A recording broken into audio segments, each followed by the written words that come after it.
सदाबहार सच्ची कहानियों पर आप सभी का स्वागत है। मेरा नाम रोशनी है और मेरी छोटी बहन का नाम रानी है। मैं अपने माँ बाप की इकलौती औलाद थी। मेरी चाची की मृत्यु के बाद मेरी चाची की इकलौती बेटी भी हमारे घर रहती थी। हमारा कोई भाई भी नहीं था, हमारा कोई रिश्तेदार भी नहीं था, लेकिन हम दोनों बहनें एक जैसी दिखती थी। हमारी कद काठी भी एक जैसी थी। देखने वाला हम दोनों को पहचान भी नहीं सकता रोशनी कौन है और रानी कौन है। मेरे माथे पर बस एक निशान है जो बचपन में गिरने से लग गया था। बस एक यही निशानी थी जो हम दोनों बहनों को पहचानने में मदद करती थी। हम लोग बड़े ही शरीफ घर के थे।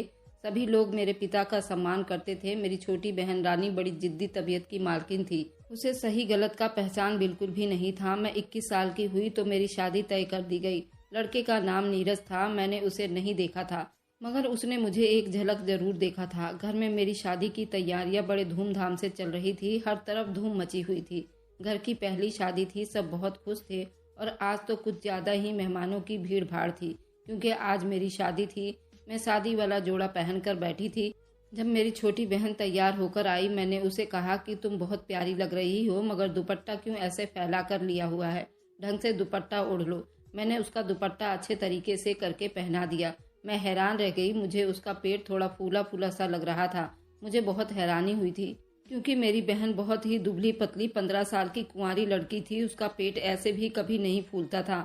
मेरे दिमाग में एकदम अजीब ख्याल आया। किसी का फूला हुआ पेट देखकर सबके दिमाग में बस एक ही ख्याल आता है, जो उस टाइम मेरे दिमाग में आया था, मगर मैंने उसे अपना वहम समझकर झटक दिया था और अपनी शादी को एंजॉय करने लगी। मगर मुझे पता नहीं था जिसे मैंने अपना वहम समझकर झुठला दिया है वह एक हकीकत थी। ऐसे ही हकीकत जो सबको अपने साथ बहाकर ले जाएगी। मैंने अपनी शादी की खुशी में इस बात पर ज्यादा ध्यान ही नहीं दिया और शादी हो गई। दुल्हन बनकर ससुराल आ गई। मेरी मम्मी ने मुझे कहा कि शादी की पहली रात तुम अपने पति से फरमाइशें करके कोई न कोई बात जरूर मनवा लेना, क्योंकि मेरी माँ एक बाबा को बहुत मानती थी। उन्होंने कहा था, अगर तुम चाहती हो तुम्हारी बेटी सारी उम्र खुश रहे तो बेटी से कहना पहले दिन पति से अपनी कोई बात जरूर मनवाए। मुझे ये सब सुनकर बहुत अजीब लग रहा था। मैं दुल्हन बनकर बैठी सोच रही थी कि पहली रात कौन सी बात मनवाऊं। मुझे कुछ समझ नहीं आ रहा था। तभी मेरे पति नीरज कमरे में दाखिल हुआ। उन्होंने मुझे राधे राधे किया और मेरा घूंघट उठाने के लिए हाथ बढ़ाए। तब मैं बहुत कंफ्यूज हो रही थी। अचानक मैंने उन्हें रोक दिया और कहा, नीरज, आप मेरी एक बात मानोगे? मैंने डरते डरते उनसे कहा, हाँ, मैं तुम्हारी सारी बातें मानूंगा। पहले अपना चेहरा तो देखने दो मुझे। असल में ये बात मुझे आपसे करनी है कि आज आप मेरा चेहरा नहीं देख सकते, क्योंकि एक जाने माने बाबा हैं, उन्होंने मना किया है। मेरी मम्मी उनको बहुत मानती है और उन्होंने कहा है अगर आज तुम्हारे पति ने तुम्हारा चेहरा देखा तो कुछ बुरा होगा। मेरे दिमाग में उस वक्त उसके अलावा कोई बात नहीं आई, इसलिए मैंने डरते डरते कह दिया, अरे रोशनी, ये क्या बात कह रही हो? ऐसा कुछ भी नहीं होता, ये सब फालतू बातें हैं। किसी दूल्हे के साथ ये बहुत बड़ा जुल्म होगा जो उसको शादी की पहली रात दुल्हन अपना चेहरा न दिखाएगी। नीरज मुझे देखने को मचल रहे थे। मुझे दिल ही दिल में मम्मी और पापा पर बहुत गुस्सा आ रहा था। उनकी फालतू की बातों में आकर मैं क्या कर बैठी थी। नीरज का मूड इस बात पर बहुत खराब हुआ, मगर मैं बड़ी मुश्किलों से उन्हें राजी कर लिया कि जहां अब तक मेरी शक्ल नहीं देखी थी वहां कल तक और सब्र कर लो, और बुझे हुए दिल से राजी हो गए। उस वक्त तो मैं बहुत खुश हुई कि उन्होंने मेरी इस बात को मेरी फरमाइश समझकर मान लिया है, और फिर मैंने अपने आप को उसके हवाले सौंप दिया। नीरज बहुत खुश लग रहा था। मैं भी बहुत तसल्ली में थी। अगले दिन रस्म के हिसाब से मैं अपने घर आ गई। सब मुझसे मिलकर बहुत खुश हुए, मगर मेरी छोटी बहन बहुत परेशान सी घूम रही थी। मैंने रानी से वजह पूछी। शुरू में तो वह टाल मटोल करती रही, मगर मैंने बहुत जिद किया तो वह फट पड़ी और फूट फूट कर रोने लगी। और उसने जो बात बताई उसे सुनकर मेरा दिल दहल गया। मैं अपने ऊपर काबू न रखते हुए अपने दिल पर हाथ रख लिया। रानी बोल रही थी कि उससे एक बहुत बड़ा पाप हो गया है। वो माँ बनने वाली है।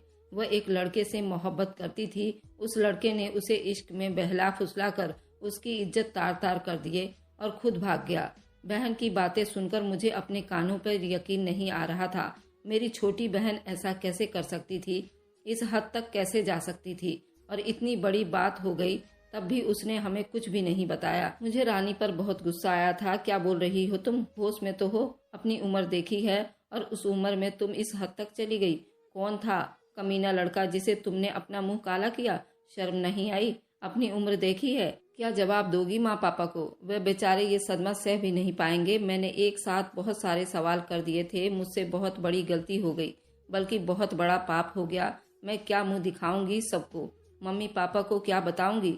मैं कम उम्र में ही अपने खुद को बर्बाद कर दिया। मैं उस वक्त कुछ नहीं समझ सकी थी। तभी मेरे सर पर मोहब्बत का भूत सवार हो गया था, मगर मैं नहीं जानती थी वे तो हवस का पुजारी निकला। अब मैं खुद को खत्म कर दूंगी उससे पहले कि ये बात सबको पता चले। मैं मर ही जाऊंगी तो अच्छा होगा। अजीब बहकी बहकी अंदाज में रानी पागलों जैसी बातें कर रही थी। मैं जानती थी बर्बादी और जिल्लत ने अब हमारे घर का रास्ता देख लिया था। हर सूरत में कुछ न कुछ गलत होना ही था। रानी खुद को खत्म कर लेती या फिर माँ पापा को कुछ पता चलता तो वह भी जीते जी मर जाते। मेरा सर घूम गया रानी की बातें सुनकर। मुझे समझ नहीं आ रहा था क्या करूं। मेरा पति मुझे आवाज दे रहा था, बहन को छोड़कर जाती तो पीछे वह खुद को खत्म कर लेती। क्योंकि मैं उसके इरादे जान चुकी थी, तभी मैंने सोच लिया और हम शक्ल होने का फायदा उठाते हुए रानी का जोड़ा पहन लिया और अपना जोड़ा उसे पहनने के लिए दे दिया। रानी समझ नहीं रही थी, अपनी जिद पर खड़ी हुई थी। मैंने उसे कहा कि यही अच्छा मौका है, तुम नीरज के साथ चली जाओ। मैं पहले ही गलती कर चुकी हूँ दीदी, और ज्यादा ऐसा नहीं कर सकती। अपने आप को बचाने की खातिर आपकी जिंदगी और खुशियों के साथ नहीं खेल सकती। आपका भी खुशियों पर उतना ही हक है दीदी। मत कीजिए अपने साथ ऐसा। मुझे मेरे किए की सजा भुगतने दीजिए। तुम चुपचाप मेरी बात मान लो, ज्यादा सवाल जवाब मत करो। हमारे पास टाइम कम है। नीरज हम दोनों को ठीक से पहचान नहीं सकते। वैसे भी पहली रात उन्होंने मेरी शक्ल नहीं देखी है। उसे पता नहीं है कि उसकी शादी मुझसे हुई है या फिर तुमसे। मैंने दिल पर हाथ रखकर अपने सारे अरमान जज्बात मारकर रानी को अपनी जगह देने का फैसला किया। मगर रानी ये बोली, दीदी मगर ऐसा कैसे हो सकता है? मैं बगैर शादी के आपके पति के साथ कैसे रह सकती हूँ? मैंने कहा, अपनी बकवास बंद करो। बगैर शादी के साथ तुम किसी के बच्चे की माँ बन सकती हो, अपने माँ बाप की इज्जत की धज्जियां उड़ा सकती हो। ये सब क्यों नहीं कर सकती? जितना मैं अपने गुस्से पर काबू पाने की कोशिश कर रही थी, रानी मुझे उतना ही गुस्सा दिला रही थी।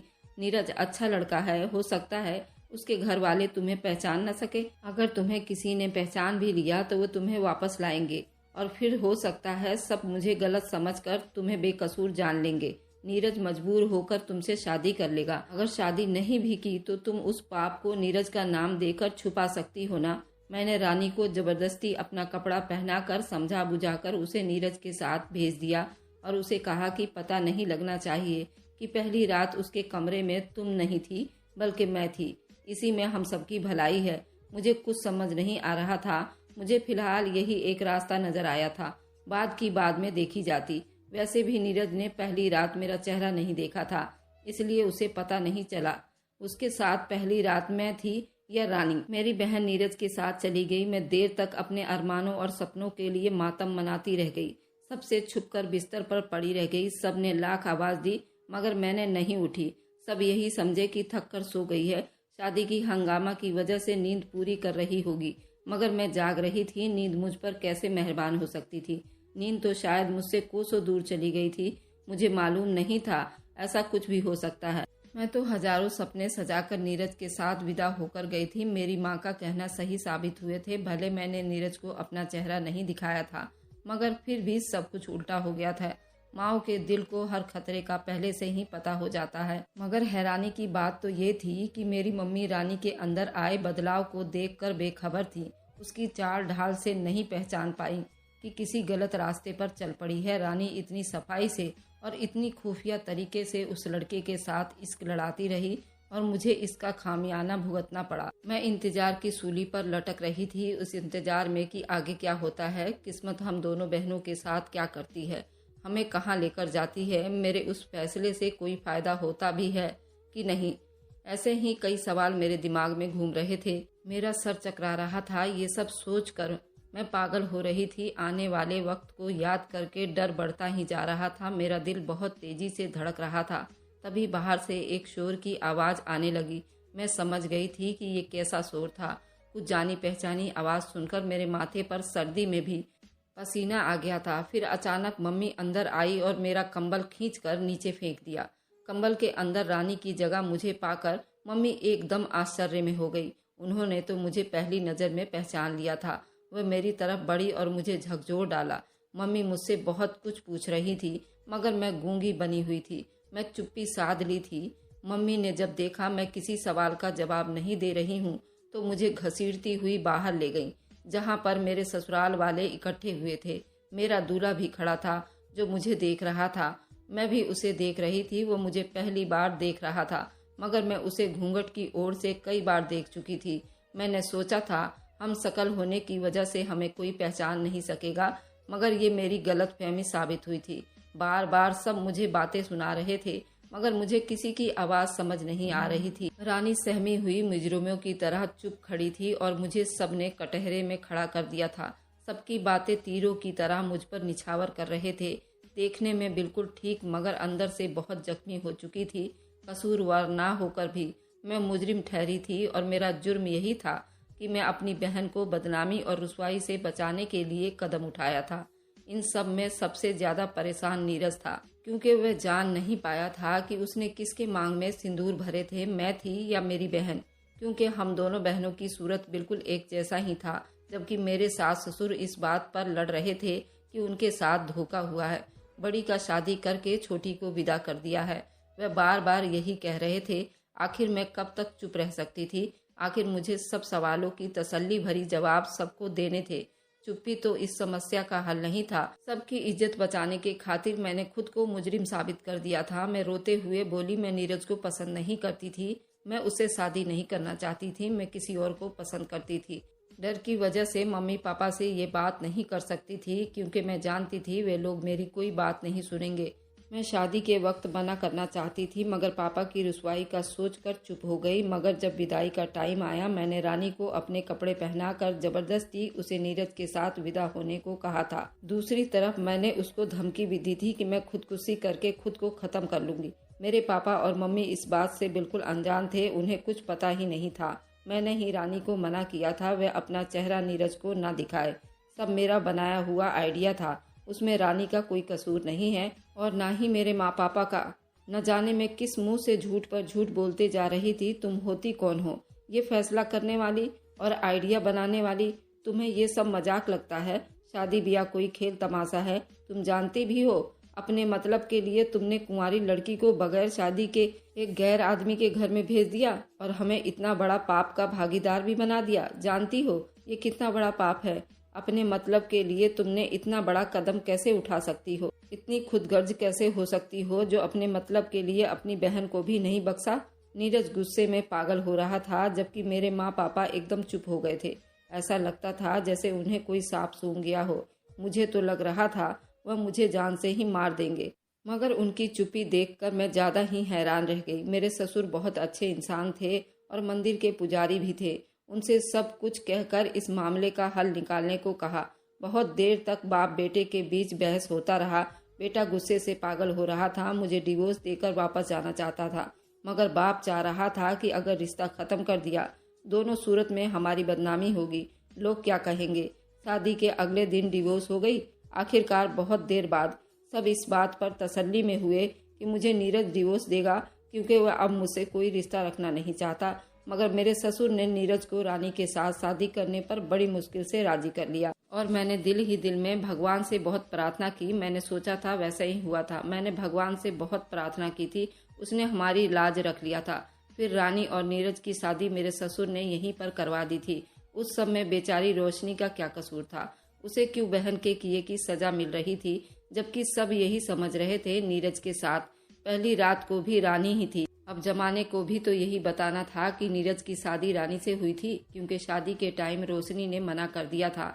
मेरी बहन रानी बराबर मुझे देखे जा रही थी, उसकी आंखों से आंसू बह रहे थे। उसे दुख खाए जा रही थी कि मेरी बहन बेकसूर होकर भी सबकी नजरों में मुजरिम बनी हुई है और वह खुद कसूरवार होकर भी मासूम और बेचारी बनी रही। मगर मैं उसे आंखों ही आंखों में चुप रहने का इशारा कर रही थी और उसी में हम सबकी भलाई थी और अपने माँ बाप से बहुत मोहब्बत करती थी। हमेशा मुझे ऐसी लड़कियों से सख्त नफरत थी जो माँ बाप की इज्जत अपने कदमों तले रोन दिया करती हैं, प्यार मोहब्बत के नाम पर घर से भाग जाती हैं। कुछ देर बाद रानी को लेकर सब चले गए। मैं वो बदकिस्मत दुल्हन थी जो एक रात में शादी से डिवोर्स तक का सफर तय कर चुकी थी। मेरे सारे सपने, अरमान, सब कुछ मिट्टी में मिलकर चूर चूर हो गए थे। मैं जानती थी कि अब मम्मी और पापा मुझे नहीं छोड़ेंगे। मुझे शायद वे लोग जिंदा जमीन में दफन कर देंगे, क्योंकि उनकी नज़रों में मैं ही सबकी मुजरिम थी। मैंने उन्हें अपने ससुराल वालों के सामने शर्मिंदा कर दिया था। मेरी वजह से उनकी नज़रें झुक गई थी, मगर मैं चुप थी। इसलिए ये शर्मिंदगी उस शर्मिंदगी से कई गुना अच्छी थी जो रानी हम सब के सर पर डालने वाली थी। मगर आश्चर्य की बात तो ये थी, मेरे माँ बाप दोनों बिल्कुल चुपचाप हो गए। मुझे देखते रहे। मम्मी आगे बढ़ी और प्यार से मेरे बालों पर हाथ फेरने लगी। बोली, मेरी बच्ची, ऐसी वजह क्या थी? तुमने इतना बड़ा झूठ बोलना पड़ा? क्यों तुमने इतना बड़ा कदम उठाया? किसने तुम्हें ऐसा करने पर मजबूर किया? रोशनी, तुम हम सब से कुछ भी नहीं छुपा सकती हो, हम गवाह हैं। कल हमने खुद अपने हाथों से तुम्हें विदा किया था, और कल सारा दिन तुम नहीं बल्कि रानी हमारे साथ थी। माँ कहने लगी, मैं जानती हूँ मेरी बेटी रोशनी, तुम समझदार हो, बगैर किसी वजह के इतना बड़ा कदम कभी नहीं उठा पाओगी। तुम हमेशा से समझदार और सुलझी हुई लड़की हो। मम्मी मुझे पुचकारती हुई बोल रही थी। मैं तो ये भूल गई थी कि मम्मी पापा ने कल सारा दिन रानी को अपनी आंखों के सामने देखा होगा। यहाँ तक कि सुबह तक भी रानी उनके साथ ही थी। मम्मी पापा आधी बात को जान चुके थे, इसलिए अब उनसे पूरा सच छुपाना भी सरासर नादानी थी, और कुछ मेरी दिमागी हालत भी ठीक नहीं थी।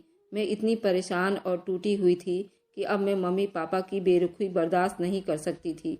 मुझे लगता था मैं बहुत मजबूत लड़की हूँ, मगर ये सरासर मेरी गलती थी।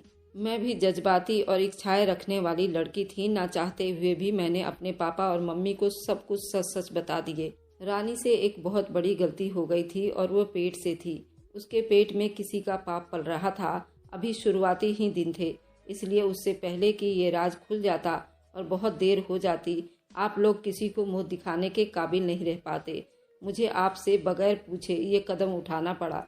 मुझे खुद आज सुबह पता चला था। मैं कभी आप लोगों से ये सारी बातें नहीं बता पाती अगर आप लोग खुद समझ ना गए होते।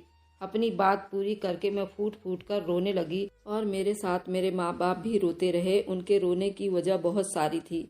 एक बेटी की शादी, अगले दिन डिवोर्स लेने का दुख, दूसरी बेटी से इतने बड़े धोखे का दुख, बदनामी, जिल्लत, रुसवाई तो हर हाल में उनके मुकद्दर ठहर गई थी। अपनी परवरिश पर कभी उन्हें बहुत गुमान था। आज अपनी परवरिश में रह जाने वाली उस कमी के बारे में दोनों घंटों सोचते रहे, रोते रहे।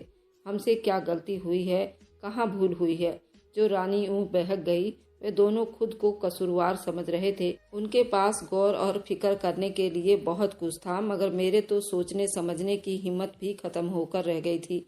सारा दिन खाली खाली आंखों से छत को घूरती रहती थी। मुझे कुछ पता ही नहीं थी रानी कैसी है और किस हाल में है। नीरज ने उसे मायके आने से मना कर दिया था, और सच तो यही था, मम्मी पापा भी रानी की शक्ल तक देखना नहीं चाहते थे। मगर शादी के बाद नीरज के माँ बाप ने मेरी माँ को बताया कि रानी का बच्चा नुकसान हो गया है। वे लोग तो यही समझ रहे थे कि ये बच्चा नीरज का ही है। वे लोग असल हकीकत से अनजान थे। मम्मी पापा ने कहा, सही हुआ बच्चा खराब हो गया, वरना अगर ये बच्चा पैदा हो जाता तो सबकी मुश्किलें और बढ़ जाती, और हम लोगों का जमीर हमें अंदर ही मिटा कर रख देती। किसी की नाजायज औलाद किसी और के घर में पल रहा होता। हर बात में ईश्वर की मर्जी जरूर छुपी हुई होती है। मैं बहुत बीमार हो गई थी। लोग मेरे बारे में बातें करते थे।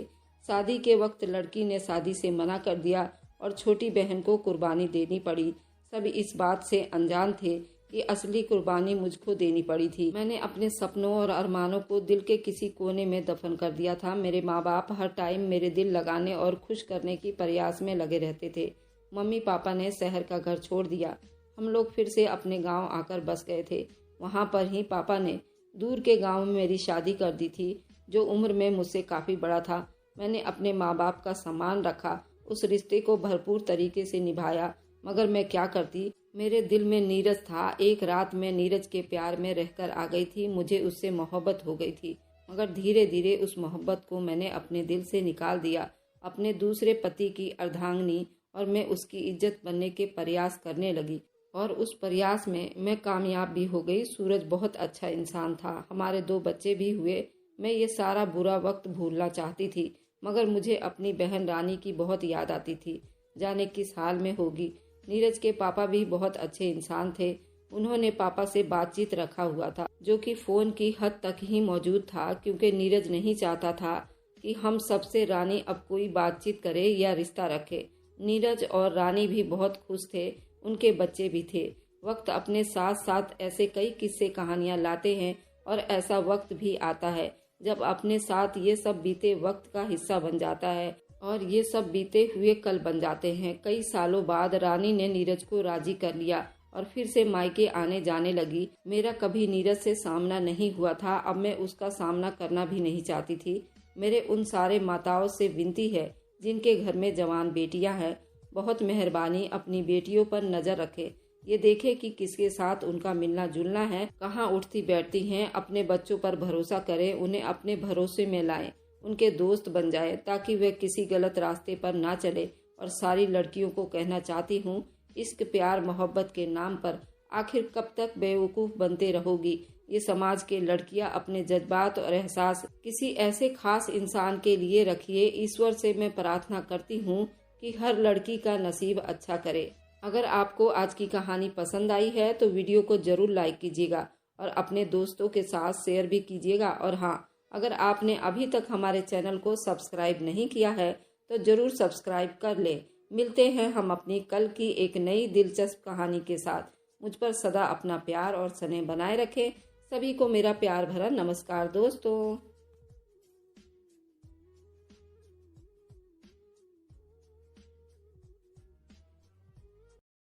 अदिति ने रजाई को मोड़कर एक मोटी सी दीवार की तरह बेड के बीचों बीच रख दिया और धीमी लेकिन कांपती आवाज में बोली कि वह अभी इस रिश्ते के लिए बिल्कुल भी तैयार नहीं है, इसलिए वह अपनी तरफ सोएगी और अंकित अपनी तरफ।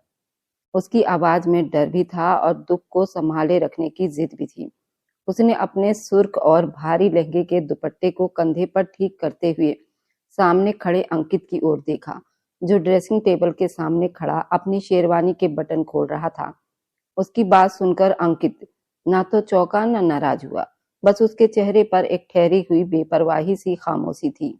उसने अपनी कलाई से महंगी घड़ी उतारी और बड़े सलीके से टेबल पर रख दी।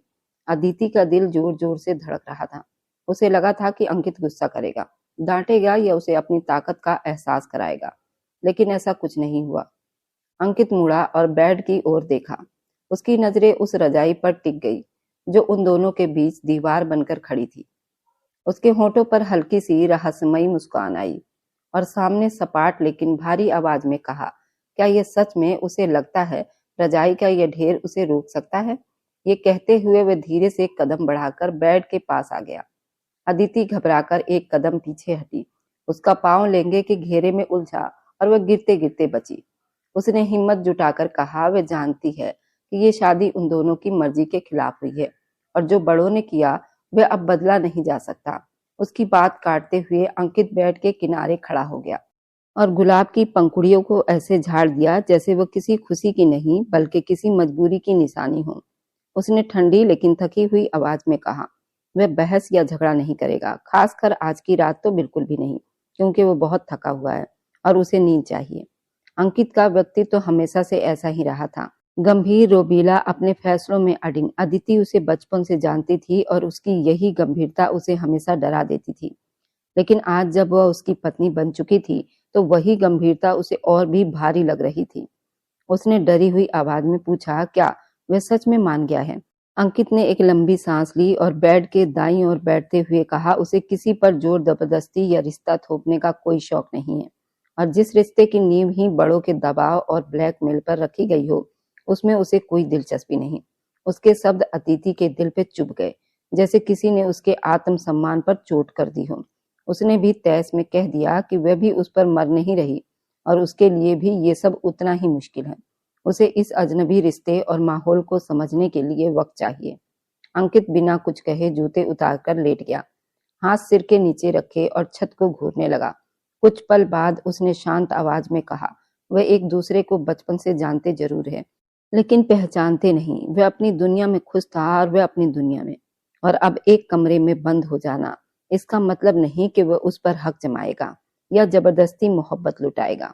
उसने रजाई की दीवार की ओर इशारा करते हुए कहा, ये दीवार उसके सुकून के लिए हो सकती है, उसके लिए नहीं है। वह चाहे तो इसे रखे या हटा दे, उसे फर्क नहीं पड़ता। बस लाइट बंद कर दे। आदित्य कुछ देर उसे देखती रही। उसका ये रूप नया था। वह घमंडी और रूखा जरूर था लेकिन डरावना नहीं। और इसी एहसास ने उसे थोड़ा सुकून दिया। उसने कांपते हाथों से अपने भारी गहने उतारने शुरू किए थे। झुमके उतारे तो कानों ने जैसी राहत की सांस ली, हार उतारे तो गर्दन हल्की लगी। हर आवाज उस खामोश कमरे में गूंज रही थी। जब वो कपड़े बदलकर लौटी तो देखा अंकित अपनी जगह लेटा हुआ था, या शायद सच में सो चुका था या सोने का नाटक कर रहा था। उसने बड़ी लाइट बंद कर दी और सिर्फ साइड लैंप जलता छोड़ दिया। दबे पांव आकर अपनी तरफ लेट गई और पीठ उसकी तरफ कर ली। कमरे में बस घड़ी की टिक टिक थी। तभी अचानक अंकित की आवाज आई, पानी चाहिए। अदिति चौंक कर उठी। जग खाली था। उसे गुस्सा आया। उसने कहा कि वो खुद उठ कर ले आए, वो बहुत थकी हुई है। अंकित ने उसे एक नजर देखा और कहा, पत्नी होकर पति की सेवा उसका कर्तव्य है। अदिति ने भी हिम्मत दिखाते हुए कहा, पति होने के नाते उस पर तरस करना भी उसका फर्ज है। कुछ पल की चुप्पी के बाद अंकित बिना कुछ कहे उठ गया और बाहर चला गया। जब वो पानी पीकर लौटा तो एक गिलास खुद पिया और दूसरा गिलास रजाई के ऊपर से उसकी ओर बढ़ा दिया। अदिति ने पहले मना किया, लेकिन उसके सूखे होंठ और कांपती आवाज देखकर अंकित ने नरमी से कहा, वह जहर नहीं है। अदिति ने गिलास थामा। उनकी उंगलियां एक पल को छू गई और उस हल्के से स्पर्श ने दोनों के दिलों में अजीब सी हलचल पैदा कर दी, जिसे दोनों ने नजरें चुराकर छुपा लिया। पानी पीकर उसने धीमे से धन्यवाद कहा। अंकित वापस लेट गया और बोला कि अब सो जाओ, सुबह रस्में होंगी। कुछ देर बाद अदिति ने अंधेरे में उससे पूछा कि उसने शादी के लिए हाँ क्यों की। अंकित ने करवट बदले हुए धीमी, थकी और दर्द से भरी आवाज में कहा, कभी कभी अपनों की खुशी के लिए अपने घमंड की कुर्बानी देनी पड़ती है, क्योंकि अदिति पापा को हार्ट अटैक आया था और उस एक पल ने उसकी पूरी जिंदगी का रास्ता बदल दिया था, और दादाजी ने अपनी पगड़ी मेरे कदमों में रख दी थी। अंकित ने भारी और सधी हुई आवाज में कहा, मैं कोई आवारा या बदतमीज आदमी नहीं हूँ जो बड़ों की बात न माने या उनके सिर पर चढ़कर नाचूं। ऐसा ना मैं हूं और ना ही मेरे परिवार में कोई ऐसा है। उसके शब्दों में कोई दिखावा नहीं था, बस सच्चाई थी, कड़वी लेकिन ईमानदार। अदिति उसके जवाब से बिल्कुल चुप हो गई। वे अब तक अंकित को सिर्फ एक घमंडी और सख्त इंसान समझती आई थी, मगर आज पहली बार उसे उसके भीतर छिपा एक जिम्मेदार, संस्कारों से बंधा हुआ इंसान साफ दिखाई दे रहा था। तुम, अंकित ने अचानक अंधेरे में सवाल किया, तुमने हाँ क्यों की, जबकि तुम तो मुझसे नफरत करती हो ना। अदिति की आंखें भर आई। उसने धीमी आवाज में कहा, मैं नफरत नहीं करती, बस डरती है। उसकी दुनिया से बहुत अलग है। वह गंभीर है और वह छोटी छोटी बातों पर रो देने वाली लड़की। उसे लगा था कि वह उसकी जिंदगी को नर्क बना देंगे। अंधेरे में अंकित की हल्की सी हंसी गूंजी, जिसमें कटाक्ष कम और समझ ज्यादा थी। नर्क तो हम दोनों मिलकर ही बना सकते हैं, अगर हमने एक दूसरे को समझने की कोशिश ना की। फिलहाल ये रजाई की सरहद काफी है, इसे पार करने की कोशिश मत करना। मैं अपनी हदों में खुश हूँ। अदिति के होठों पर भी एक हल्की सी मुस्कान आ गई। चलो सोते हैं, उसने धीमे से कहा, मुझे नींद नहीं आ रही। अंकित ने जानबूझकर उसे पत्नी कहकर नहीं बुलाया और कमरे में एक सुकून भरी चुप्पी फैल गई। अदिति को पहली बार लगा कि शायद ये सफर उतना डरावना नहीं होगा जितना उसने सोच रखा था। अंकित सख्त था, गुस्सैला था, मगर जालिम बिल्कुल भी नहीं। रजाई का वह रोल अब दीवार नहीं बल्कि एक समझौते की तरह दोनों के बीच रखा था। इसी हवेली में कभी गूंजती आवाजों ने दीवारों को हिला दिया था। जब सूरजपाल सिंह की गरजती आवाज में ऐलान हुआ था कि अगर शिवदत्त ने अपनी मर्जी से शादी की तो उसके लिए हवेली के दरवाजा हमेशा के लिए बंद हो जाएंगे, मगर जवानी का जुनून और मोहब्बत की आग शिवदत्त को 7 समुंदर पार लंदन ले गई थी, जहां उसने अपने पिता के घमंड और रस्मों को ठोकर मार दी थी। कनिका वही लड़की जिसे वह कॉलेज के दिनों से चाहता आया था, उसी के साथ उसने अपनी नई दुनिया बसाई थी। लंदन की बर्फ से ढकी सड़कों और हीटर की गर्मी के बीच भी शिवदत्त के दिल में हवेली की गर्म हवाएं, आमों की खुशबू, दादी का आंगन बसता था। कनिका ने जब मुस्कुराकर पूछा कि वो क्या सोच रहा है, तो उसने हवेली को याद करते हुए कहा, वहां इस वक्त गर्मियां होंगी, आम पक रहे होंगे, दादी आंगन में बैठी होंगी। कनिका ने उसका हाथ थाम लिया और कहा कि कहीं उसने उसे अपनों से तो नहीं छीन लिया। शिवदत्त ने उसका हाथ और कसकर पकड़ लिया। तुम मेरी पूरी दुनिया हो, जब तक तुम मेरे साथ हो मुझे किसी चीज का गम नहीं है। उन्होंने सच में अपनी दुनिया बसाई, संघर्ष किया, मेहनत की, मगर खुशियां ज्यादा दिन ठहर न सकी। शादी के 8 साल के बाद जब उम्मीद की किरण आई तो डर भी साथ चला आया। डॉक्टर की झुकी हुई नजरें, अस्पताल की सफेद दीवारें और वह एक वाक्य, हम बच्चे को बचा सके लेकिन आपकी पत्नी को नहीं। शिवदत्त की दुनिया उजड़ गई। कनिका उनकी बाहों में अपनी नन्ही सी अदिति को छोड़कर चली गई। साल बीतते गए। लंदन की रंगीन हवा में अदिति बड़ी होने लगी। 12 साल की अदिति जब सहेली के पार्टी में जाने की जिद करने लगी और उसने अपने पिता को ओल्ड फैशन कह दिया तो शिवदत्त के दिल में कुछ टूट गया। उसे एहसास हो गया कि खून चाहे 7 समुंदर पार चला जाए, जड़ें उसी मिट्टी में रहती हैं। उसी रात उसने फैसला किया और कांपते हाथों से वह नंबर मिलाया जिसे उसने 18 साल से नहीं मिलाया था। दादी की कांपती आवाज सुनकर उसकी आंखों से आंसू बह निकले। मैं वापस आ रहा हूँ माँ, अपनी बेटी को लेकर। मुझे अपनी हवेली लौटना है। और जब काली गाड़ी हवेली के विशाल फाटक से अंदर दाखिल हुई तो शीशों से बाहर झांकती अदिति ने हैरानी से कहा, पापा ये तो किसी फिल्म जैसी हवेली लगती है। क्या ये सच में हमारा घर है? और शिवदत्त के माथे पर पसीने की बूंदें चमक उठी, जैसे अतीत और भविष्य एक साथ उसकी सांसों में उतर आए हों। वह 18 साल बाद वापस आया था और हवेली की हवा में अजीब सा सुकून और रौब घुला हुआ था। पुराने पीपल नीम के पेड़ वैसे ही खड़े थे जैसे समय ने उन्हें छूना ही छोड़ दिया हो। सामने सुर्ख ईंटों में बनी हुई विशाल इमारत थी जिसने न जाने कितनी पीढ़ियों को जन्म लेते, बढ़ते और बिखरते देखा था। गाड़ी आंगन में रुकी तो एक नौकरानी भागती हुई चिल्लाई, छोटे साहब आ गए, छोटे साहब आ गए। पल भर में पूरी हवेली में हलचल मच गई। शिवदत्त गाड़ी से उतरा। उसने अदिति का हाथ मजबूती से थाम रखा था। अदिति डरी हुई आंखों से चारों तरफ देख रही थी। उसे अपने पिता की पकड़ में एक अनजाना सा डर महसूस हो रहा था। धीरे धीरे भीड़ जमा हो गई। दादी माँ की आंखें खुशी से भर आई थी। उनके साथ एक और रौबदार आदमी खड़ा था जो उम्र में बड़ा था और सामने वाली हवेली में रहता था। शिवदत्त का बचपन का दोस्त। मगर सबकी निगाहें उस आदमी पर टिक गई जो दरवाजे के बीचों बीच छड़ी के सहारे खड़ा था। सूरजपाल सिंह। उमर ने उसकी कमर नहीं झुकाई थी और रोब अब भी वैसा ही था। शिवदत्त आगे बढ़ा, उनके बिल्कुल सामने जाकर रुक गया। पापा जी, उसने भारी आवाज में कहा, झुककर उनके कदमों में बैठ गया। मुझे माफ कर दीजिए, मैं हार गया हूँ। सूरजपाल ने छड़ी जमीन पर टकटकाई, गरजकर बोले, इस हवेली का खून कभी हारता नहीं है, घर लौट कर आता है, जीत की चाह में भटकता है, मगर खून अपनी जगह याद रखता है। उदयवीर ने तड़प कर कहा, आज तो उसे गले लगा लीजिए, देखिए ये बच्ची। सूरजपाल की नजर सहमी हुई अदिति पर पड़ी जो अपने पिता के पीछे छुप रही थी। उसकी बड़ी बड़ी मासूम आंखों में कुछ ऐसा था जिसने उनके दिल पर जमी हुई बर्फ पिघाल दी थी। वह कनिका की निशानी थी लेकिन खून हवेली का था। उन्होंने लंबी सांस ली और कहा, उठो शिवदत्त, हवेली के दरवाजे तुम्हारे लिए बंद थे मगर इस बच्ची के लिए नहीं। और ये नाबालिग है इसलिए इसके पिता को भी यहाँ रहने की इजाजत है। ये माफी नहीं थी लेकिन अपनापन जरूर था। दादी और माँ ने रोते हुए शिवदत्त को गले लगाया। अदिति को गोद में भर लिया। मेरी बच्ची, मेरी गुड़िया, ये कहते हुए उसे बार बार चूमती रही। अदिति के लिए ये सब नया और अजीब था। इतने लोग, इतने बड़े कमरे, चारों तरफ हिंदी की आवाजें जिन्हें वह समझ तो लेती थी मगर बोलते हुए झिझकती थी। उसे सख्ती से समझाया गया था कि हवेली के पिछले हिस्से में ना जाए जहां आदमियों की बैठक होती है, मगर उसकी जिज्ञासा और बोरियत उसे खींच ले गई। टहलते टहलते वे बरामदे में पहुंची। दीवारों पर पुरानी तलवारें, बंदूकें टंगी हुई थी। सामने एक कमरे का दरवाजा खुला था जिसमें किताबों के ढेर लगे हुए थे। लाइब्रेरी देखकर उसकी आंखें चमक उठी। वह खुशी से अंदर चली गई। वह किताबें छू रही थी कि पीछे से कड़क आवाज आई, तुम यहाँ क्या कर रही हो? अदिति उछल पड़ी। मुड़कर देखा तो दरवाजे पर एक लड़का खड़ा था। वह लगभग 18 साल का, गेहुआ रंग, गहरी आंखें, चेहरे पर सख्त भाव, हाथ में एक किताब थी। ये अंकित था। मैं बस किताबें देख रही थी, अदिति ने टूटी फूटी हिंदी में कहा।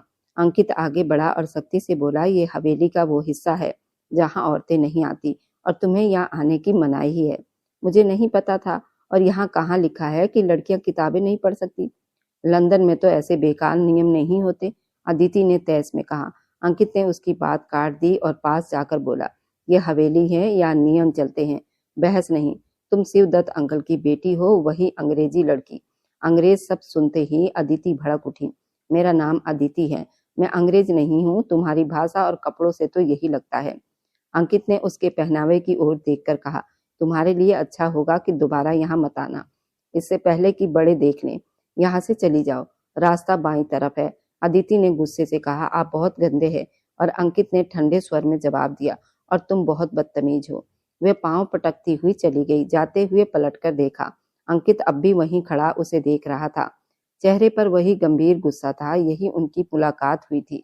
रात के खाने पर लंबा डाइनिंग टेबल भरा हुआ था। तरह तरह के व्यंजन थे। दोनों परिवार साथ बैठे थे। उदयवीर ने अंकित को बुलाया। आओ बेटा, अंकल से मिलो। अंकित आगे बढ़ा, शिवदत्त को नमस्ते किया और उनके पैर छुए। आप कब आए? आपसे मिलकर खुशी हुई। शिवदत्त ने उसे गौर से देखा और भावुक होकर कहा, भगवान, तुम तो बिल्कुल अपने दादाजी जैसे हो। अंकित हल्के से मुस्कुराया। फिर उसकी नजर सामने बैठी अदिति पर पड़ी, जो कांटे के चम्मच से चावल खाने की कोशिश कर रही थी। उसकी आंखों में फिर वही शक्ति उभर आई। अंकित ने धीमे से कहा, अंकल जी, आपको बहुत मेहनत करनी पड़ेगी। अदिति ने सुन लिया। शिवदत्त ने आं भरते हुए कहा, जानता हूँ बेटा, इसलिए तो इसे वापस ले आया हूँ। अदिति ने मन ही मन में तय कर लिया, इस हवेली में उसका सबसे बड़ा दुश्मन वही लड़का है। 5 साल बीत गए, वही डर, वही चैलेंज आज उसकी हकीकत बनकर सामने खड़ा था। सुहाग रात के कमरे में अदिति नींद में बेचैनी से करवट बदलती रही। बीते कल के दृश्य सपनों में उतर रहे थे। रजाई की दूसरी तरफ अंकित जाग रहा था। उसकी आंखों से नींद कोसों दूर थी। उसे भी वो छोटी सी गुड़िया याद आ रही थी जिसने उसे बदतमीज कहा था। उसने घड़ी की तरफ देखा और सोचा कि दो बिल्कुल अलग दुनिया के दिलों का मिलन आसान नहीं होगा। उसने गहरी सांस ली और आंखें बंद कर ली। 1 हफ्ते पहले शिवदत्त के कमरे में डॉक्टरों की पूरी टीम थी। बाहर भाग दौड़ मची हुई थी। सबके चेहरे के रौनक उड़ चुके थे। शिवदत्त जिंदगी और मौत की जंग लड़ रहा था। उसी जंग ने अदिति, अंकित को इस रिश्ते की डोर में बांध दिया था, जहां डर, यादें धीरे धीरे जन्म लेती, अनकही मोहब्बत साथ साथ सांस ले रही थी कि डॉक्टर भी अब उम्मीद छोड़ चुके थे। अदिति, जो अब 19 साल की हो चुकी थी, कमरे के एक कोने में खड़ी फूट फूट कर रो रही थी। उसका दुपट्टा आंसुओं से पूरी तरह भीग चुका था। उसका जिस्म डर और सदमे में जैसे पत्थर का हो गया था। बेड पर लेटे शिवदत्त की सांसें उखड़ रही थी। ऑक्सीजन मास्क के पीछे उनका चेहरा पीला और बुझा हुआ सा लग रहा था। उन्होंने बड़ी मुश्किल से अपना कमजोर हाथ बढ़ाया और होंठ हिलाए। पापा, सूरजपाल, जो हमेशा अपने रोब और घमंड के लिए जाने जाते थे, आज अपने बेटे की ये हालत देखकर भीतर से टूट चुके थे। वे जल्दी से पास आए और शिवदत्त का ठंडा पड़ता हाथ अपने दोनों हाथों में थाम लिया। मैं यही हूँ शिवदत्त, हिम्मत मत हारना बेटा, डॉक्टर कह रहे हैं तो ठीक हो जाएगा। सूरजपाल की आवाज में आज ना गरज थी ना हुक्म, बस एक पिता का गहरा दर्द था। शिवदत्त ने बहुत हल्के से सिर हिलाया। उसकी धुंधली नजरें कमरे के कोने में खड़ी अपनी बेटी अदिति पर टिक गई। मेरी बच्ची, वह अकेली रह जाएगी। सूरजपाल ने तुरंत कहा, वह अकेली नहीं है, वह इस परिवार की, इस हवेली की बेटी है। जब तक मैं जिंदा हूँ, कोई उसे मैली नजर से देखने की हिम्मत नहीं करेगा। शिवदत्त की आंखों से एक आंसू लुढ़क कर तकिए में समा गए। मैं जानता हूँ पिताजी, मगर मुझे चैन नहीं मिलेगा। मुझे आपसे एक वादा चाहिए, एक आखिरी भीख। सूरजपाल का दिल दहल उठा। मांगो शिवदत्त, जो मांगना है। शिवदत्त ने हिम्मत जुटाई। मेरी बेटी अदिति की शादी हो जानी चाहिए। मेरी नजर में सिर्फ एक ही नाम है, मेरे दोस्त का बेटा, आपका पोता अंकित। उसी से उसकी शादी करवा दीजिए। कमरे में मौजूद हर इंसान सुन रह गया।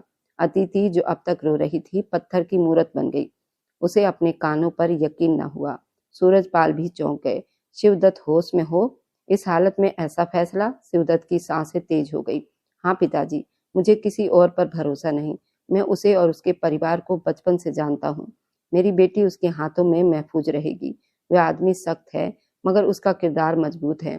मुझे बस इतना सुकून चाहिए ताकि मैं चैन से आंखें बंद कर सकूं। मॉनिटर की बीप तेज होने लगी। सूरजपाल ने बेटे की हालत देखी और उनकी आंखें भर आई। अब मना करने की कोई गुंजाइश नहीं थी। उन्होंने भारी आवाज में कहा, उदयवीर, पंडित जी को अभी बुलाओ, और अंकित को भी। उदयवीर कुछ कहना चाहते थे, मगर सूरजपाल का फैसला अटल था। अदिति को लगा जैसे उसके पैरों तले से जमीन खिसक गई हो। वह दौड़कर पिता के सिरहाने पहुंची और उनका हाथ पकड़ लिया। पापा, आप ये क्या कह रहे हैं? प्लीज पापा, मुझे शादी नहीं करनी, और अंकित से तो बिल्कुल भी नहीं। मुझे उससे डर लगता है, वो मुझे पसंद नहीं करते। उसकी आवाज हिचकिचाहटों में टूट रही थी। शिवदत्त ने कांपते हाथों से उसके सिर पर हाथ रखा। मेरी गुड़िया, मेरी डॉल, अपने पिता पर भरोसा रखो। मोहब्बत का मुझे नहीं पता, मगर अंकित तुम्हें कभी रुसवा नहीं होने देगा। ये मेरा आखिरी फैसला है। मेरी आत्मा को तकलीफ मत देना। अदिति के होंठ कांप गए। वो कैसे मना करती? उसका पिता मौत के मुंह में था और ये उनकी आखिरी इच्छा थी। मगर उसका दिल चीख रहा था। अंकित, वह आदमी जिसने कभी उससे प्यार से बात न की, जो उसे हमेशा एक बिगड़ी हुई विदेशी गुड़िया समझता रहा। तभी कुछ मिनट के बाद दरवाजा खुला। अंकित कमरे में दाखिल हुआ, सफेद पैंट शर्ट में, चेहरे पर वही पुरानी गंभीरता। उसकी आंखों में सवाल थे मगर दिल में अनजाना तूफान। उसे अभी तक अंदाजा नहीं था ये एक बुलावा नहीं, उसकी पूरी जिंदगी का मोड़ था। उसने एक नजर अपने अंकल पर डाली जो मौत और जिंदगी के बीच आखिरी लड़ाई लड़ रहे थे। उनकी सांसें मशीनों पर टिकी हुई थी, आंखों में विदाई की थकान साफ झलक रही थी। फिर उसकी नजर अदिति पर चली गई जो डरी हुई, सिमटी हुई किसी नन्ही कली की तरह कांप रही थी, जैसे जिंदगी ने उसे अचानक ठंडे पानी में धकेल दिया हो। उसके दिल में क्या चल रहा था ये कोई नहीं जानता था। क्या उसके भीतर भी उतना ही बड़ा तूफान उठ रहा था या वह भी इस जबरदस्ती के रिश्ते को चुपचाप स्वीकार कर चुका था। तभी सूरजपाल भारी कदमों से अंकित के पास आए और धीमी लेकिन सख्त आवाज में बोले, तुम्हारे अंकल की आखिरी इच्छा है, क्या तुम्हें ये सब स्वीकार है? अंकित ने एक पल के लिए पलकें झुका ली, जैसे उस एक पल में उसने अपने सारे सपने, सवालों और उलझनों को समेट लिया हो। फिर उसने सिर उठाया, अपने पिता और अंकल की ओर देखा और कहा, जी मुझे कोई ऐतराज नहीं। उसकी आवाज ठहरी हुई थी, भावनाओं से परे, जैसे उसने दिल को पत्थर कर लिया हो। पंडित जी आ चुके थे। कमरे में एक छोटा सा मंडप बना दिया गया था और थोड़ी सी रस्में निभाने के बाद कोर्ट मैरिज भी करवा दी गई। मौत की परछाइयों के साए में जिंदगी का सबसे बड़ा फैसला हो चुका था।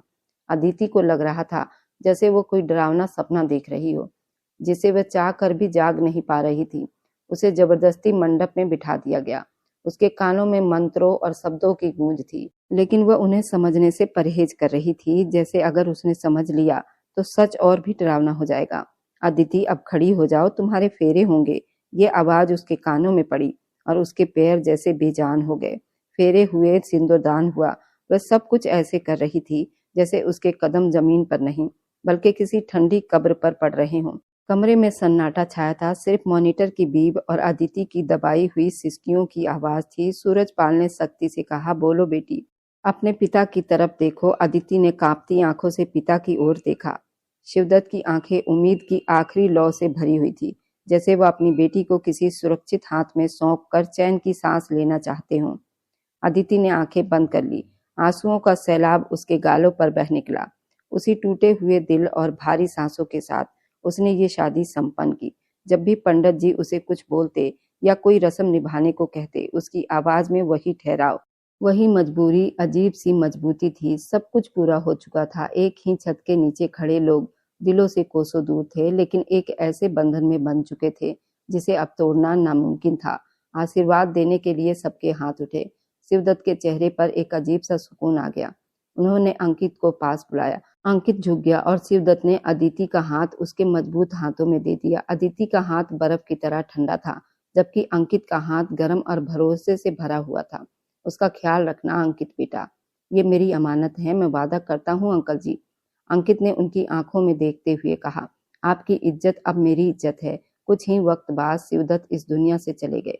एक लंबी चीख और विलाप की आवाज ने पूरे घर को हिला दिया। अदिति के सिर से पिता का साया उठ चुका था। पापा पापा, उसकी चीख ने दीवारों तक को कांपने पर मजबूर कर दिया।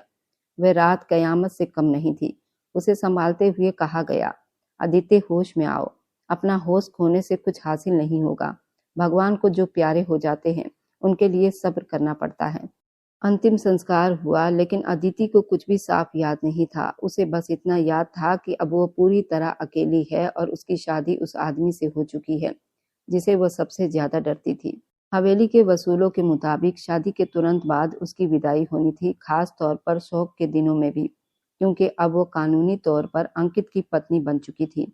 अंकित की पत्नी, एक हफ्ता बीत गया लेकिन हवेली में अभी तक शोक खत्म नहीं हुआ था। दर्द, खामोशी, अनकहे रिश्तों का बोझ हर दीवार पर पसरा हुआ था। लेकिन इसी खामोशी के पीछे एक ऐसी कहानी जन्म ले रही थी जो आगे चलकर बहुत दिलचस्प मोड़ लेने वाली थी। क्या ये रिश्ता वक्त के साथ मजबूत होगा या टूट जाएगा? क्या अदिति कभी अंकित के उस गर्म हाथ की पकड़ को अपना सकेगी या ये शादी सिर्फ एक मजबूरी बनकर रह जाएगी? आगे की कहानी में दर्द भी है, मोहब्बत भी, और ऐसी रोमांटिक करवटें भी जो दिल को छू जाएगी। इसलिए इस कहानी को बिल्कुल भी मिस मत कीजिए। और अब जाते जाते दिल से बस इतनी सी गुजारिश है कि आप जहां से भी मेरी वीडियो को देख रहे हो, कमेंट में अपने शहर और राज्य का नाम जरूर लिखिए। आपके लिखे हर नाम मुझे अपना सा अपनापन महसूस होता है, जैसे कोई अनकहा रिश्ता और गहरा हो गया हो। मेरी कहानियों को समय देने, लाइक करने और आगे बढ़ाने वाले आप सभी का दिल से शुक्रिया। अगर आज की कहानी ने आपके दिल को छू लिया हो या मन में हल्की सी नमी या सुकून भर दिया हो, तो बस इसे लाइक कर दीजिए और उन दोस्तों तक पहुंचा दीजिए जिन्हें इस तरह की एहसासों की कहानियां पसंद है। और अगर अभी तक आप हमारे इस छोटे से परिवार का हिस्सा नहीं बने हैं, तो मेरे चैनल को सब्सक्राइब कर लीजिए, क्योंकि हर सब्सक्राइब मेरे लिए एक भरोसा, एक मुस्कान और थोड़ा सा प्यार होता है। हम फिर मिलेंगे कल एक नई कहानी के साथ। तब तक अपना स्नेह बनाए रखें। आप सभी को प्यार भरा नमस्कार। खुश रहिए, स्वस्थ रहिए, मुस्कुराते रहिए।